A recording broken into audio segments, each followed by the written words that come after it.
Um, Another question that came in, what to do? I'll kind of read this one. What to do when you don't feel safe? You try explaining the things you need and your partner wants to bypass doing the work, do something else, and then just says you just complain about everything and that he can't take it anymore. So she was basically asking me the question, but using the you pronoun in it. So this is another really interesting dilemma, right? Because we've got a betrayed partner who doesn't feel safe. That means the unfaithful partner is not doing the work. If the unfaithful partner is not doing the work, you explaining things to them is a waste of your energy. Again, I'm living in reality. Trying to convince somebody that they need to do the work, that they are wrong about something, trying to convince somebody that they need to change, it's exhausting. Once again, we're putting the onus on the betrayed partner, right? That you need to be explaining things, right? Because that's what she wrote in here. What to do when you don't feel safe. You try explaining the things you need, and your partner wants to bypass doing the work. Explaining? No. Let me give you a new word: boundaries. That's it. Boundaries. I don't want betrayed partners explaining anything. This is the reason why. So, right now, all of you, every one of you, you have me in a box. Okay.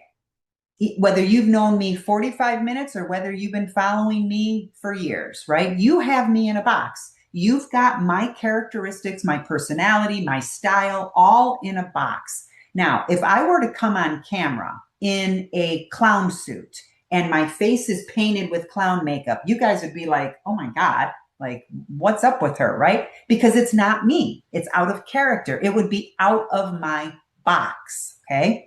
So we all do this. Every human being does this. We put people in boxes. It's who they are. It's their personality, right? Unfaithful partners. So let me get back to this question here. Unfaithful partners have you as the spouse in a box.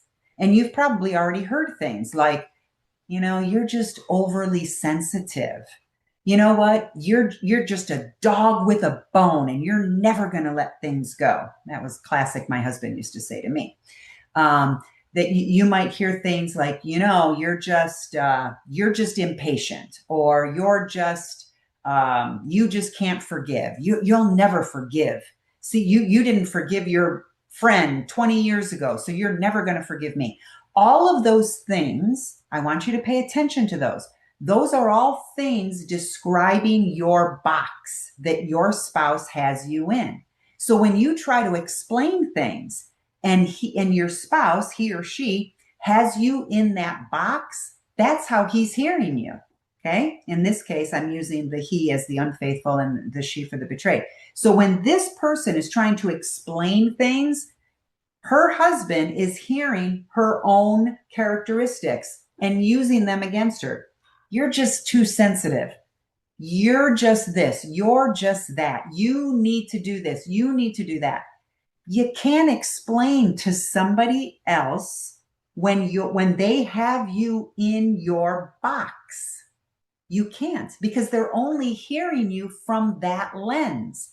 So it normally 99.9% of the time takes a stranger and somebody outside of that box in order to explain things. And I hope this is coming across the way I want it to. So this woman, the betrayed wife, is trying to explain to her husband how painful something is, and he's not getting it. He's shutting down and is basically just saying, your problem, not mine, because she is who she is, and he's using those characteristics. If you could just get over it, we'd be fine, right? He's using characteristics to keep her in that box. But if he has a session with Doug, right? And Doug says to him, hey, you know what? The fact that you didn't listen to her when she was really vulnerable, that's actually pretty bad, dude. That's actually, that's not very empathetic. Doug is in a different box than the wife. So we can say the exact same things, but it's going to land differently because we're all in different boxes. Maybe that, I hope that makes more sense. I get this a lot where, let's say I'm working with a couple and the betrayed partner, let's just say it's a betrayed wife in this case. So I match the question. And the betrayed wife will say, Beth, I've been telling my husband this for months and he doesn't listen to me. Now that you said it, now all of a sudden, he believes it. And that really like pisses me off. I'm like, I know, I get it. But he didn't hear you because you were in a box. I'm in a different box. So he hears it differently from me. But it's frustrating. It is very, very frustrating when the betrayed partner says something over and over and over again, and it just in one ear and out the other. And then we come along and say the same thing. And now all of a sudden they start to get it. So, there's another thing I want to say with this question. The partner is refusing to do the work. Okay. I can't say this any clearer. You will not have a healthy reconciliation if the unfaithful partner refuses to do the work. Period.